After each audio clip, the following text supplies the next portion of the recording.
Hey there, welcome to day 11 of No Nonsense November. I'm showing you a picture of the life cycle. Now, we're not talking the circle of life from Lion King or that kind of a life cycle because we all know about our actual physical existence here on the planet, our life cycle. You know, you're born, you grow up, you mature, you hopefully learn, become, and do and be and have the things that you want, and then we die, right? That's in a nutshell the life cycle. You're born, you live, you die, ba boom. Now, of course, there's all kinds of systems and beliefs of what happens after, but that's what we're here to talk about. We're talking about the life cycle. Today I was going to talk about feelings and emotions a little bit more deeply from our emotional guidance system discussion yesterday. But I got to thinking and I got to drawing, as I often do, about the connection between thoughts and feelings and beliefs and values and priorities and all of it. And I realized that in our lives, there's a lot of things that impact us, and it always really goes through this cycle. And, you know, some people think of it as hills and valleys, some people think of it as cycles, but I think of it as like a big wheel or spokes on a bicycle, right? Life cycle, bicycle, right? Because in the middle of it all, in the middle of it, the hub that holds it all together is you. It's me and you. It's us. We are the center and the focus of everything. And it's not just our physical being, the who we are and how we show up and what our hair looks like and what color eyes we have and how much we weigh and what we do. It's not just our physical appearance. It's the bigger version of ourselves, and some people will call it your soul, your being, the being part of your human beingness, whatever you call it. It's at the center of everything, and it's us, right? We experience everything, and that means the things outside of us and inside of us all come together to form our own life wheel, our own life cycle. And I wanted to draw this big and make a big graphic of it, yet it would be backwards. So what I'll do is I will draw it up, take a picture, and pop it in the comments below. But I want to talk about it because I want to talk about the importance of remembering that all of these things are changing all the time. They're interrelated. It's all a part of who we are in our being. So you can start anywhere on the cycle, right? You can start anywhere and it still goes to the next, the next, the next, the next, the next thing. So say we start with an experience. We have an experience. There's COVID-19, and that's going to affect all of us differently.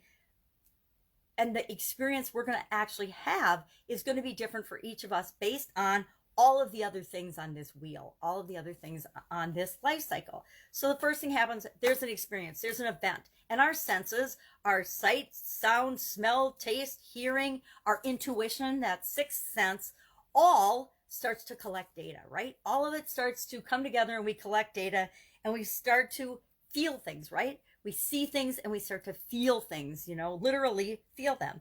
That leads to our emotions, and our emotions kick in as we're thinking about what we're feeling and what emotions we're having. We start to attach meaning to the experience that we've had and all of the information and all the data that's coming into our being. And we're starting to filter that through our thoughts. Now, when we think thoughts often enough, over and over and over again, they become our beliefs. And our beliefs, and I just added that before I turned on and record, impacts and has to do with our values. Well, our values come from all these other things over and over and over again. Or if we have an experience that's super emotionally charged, say I don't want to do a super duper extreme one, but say you get separated from your family in a bus station or on a family vacation or something, and you're little and you're all alone and you're scared spitless because you don't know where your family went. They got ahead of you, or they went a different direction and you were playing with a toy and not paying attention, but you're standing there alone and frightened and afraid. Anything that happens or you see or observe, okay, say then you observe a guy punch a lady in the face or two guys get in a fist fight while you're standing there scared and alone. Because you're in a heightened emotional state, you will experience that other people's altercation differently than if you were hanging on to your mom's hand and walking through the airport. You might not even, or the bus station, you might not even notice that in altercation at all. So it's what even gets into our senses is impacted by our own life cycle, our own life wheel. And that our values then form from our thoughts, our beliefs. We have a lot, our values, our experiences. It all is interconnected and interrelated. And it's all with you at the center of it. And what then happens is the actions that we take or don't take are determined by all of these other events happening and triggering over and over and over again.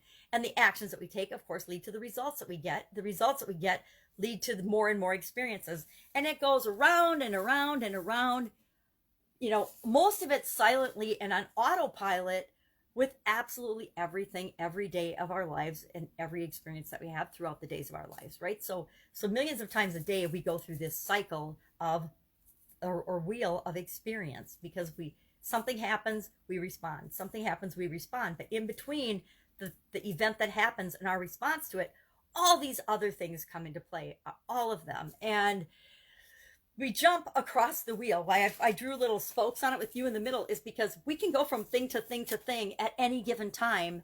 We don't go through them necessarily in that order, but all of them come into play when we determine how do we go from event to response.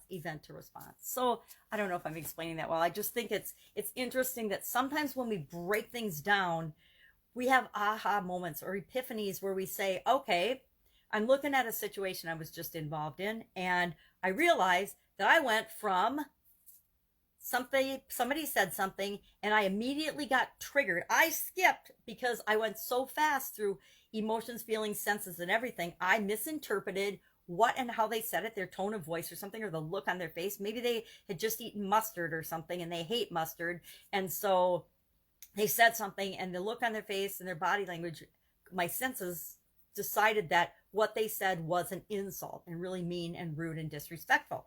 And I'm going to form all these judgments, all these things based on past experiences I've had through this particular wheel, right? So if somebody has insulted me before or made that look on my face, I might get triggered, and then I'll just skip right to the reaction phase. And so instead of actually consciously saying, okay, well, maybe she didn't mean it that way, and asking a question, I jump right to attacking right back. And all of a sudden there's a fight going on. So just something to think about. I like to break things down to their smaller components and their parts, and realize that I, like everyone else, don't always see things the way they are, because I have all these other things that I'm filtering everything through, just like you are, just like everybody else is. So when there's something going on in the world and we're hearing about it through third parties, and we're forming opinions and beliefs and values, and we're getting dug in to argue and respond, forgetting to realize we don't even have a clue about what the real story is. And sometimes it helps me to think about this and just open my mind and say, okay, heard this thing. Just because I heard it doesn't mean it's true. Just because something is repeated over and over and over again by other people doesn't mean it's true. We always have to filter everything through our own brain and think for ourselves. I think I've been saying that a lot this year. Think for yourself. Get up and go. Take action. Nobody's going to do it for you.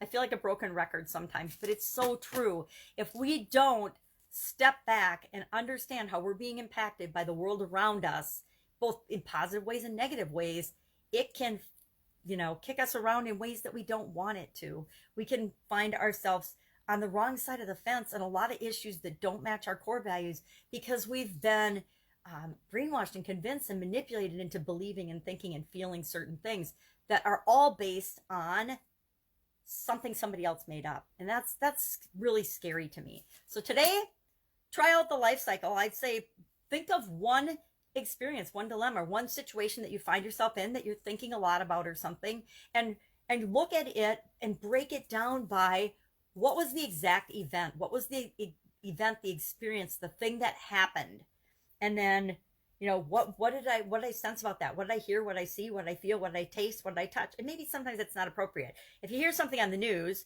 you're not tasting it, right? Unless it leaves a bad taste in your mouth. But for the most part, some senses aren't always into play. But if you hear something or you see something that goes against your past understanding and logical thinking and past experience, you got to say, maybe I need to look into this further. Maybe I need to study this more. And then you do that.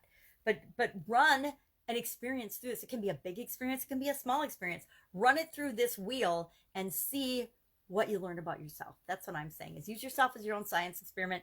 See what you learn about yourself, because every day we need to be learning more and more about ourselves, because that's how we positively impact the world.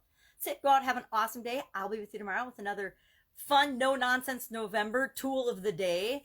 and we'll see what we can learn together. Getting ready for the December Get Up and Go 30-day challenge. I hope you'll join me there. Otherwise, be with you tomorrow.